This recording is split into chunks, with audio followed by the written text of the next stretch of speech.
Nandito tayo ngayon sa ating gulayan. Yung mga tanim ko. Yan, taba na yung mga talong. Yan. Ito. Ito pa. Yan, nakita nyo na yan. Malalaki na to. Yung mga talong na to. Yan. Tanggal yung mga talong. Hindi yung mga talong na to. Yan, diba? Gandang pagmasdan yan, guys. O, yan yung mga tanim ko. Diba? Matataba. Iba talaga kapag yung halaman ay inahalagaan mo ng maayos at nasa tamang pag-aalaga.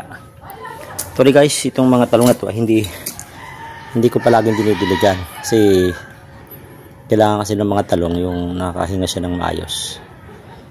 Ito. Tapos dito lalagyan ko siya dyan ng vertical, itong gilid na to ilalagay ko dyan vertical gardening kung saan nakabaliktad yung pagtanim ng talong.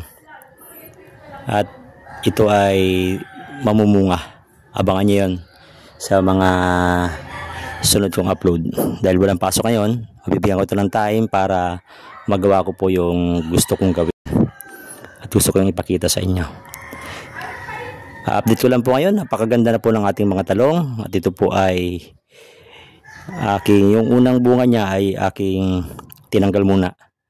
Asahan mo sa mga susunod na mga linggo ay magbibigyan na siya ng maraming bunga. Yun lang. Yan ang mga talong ko. Talong. Yan.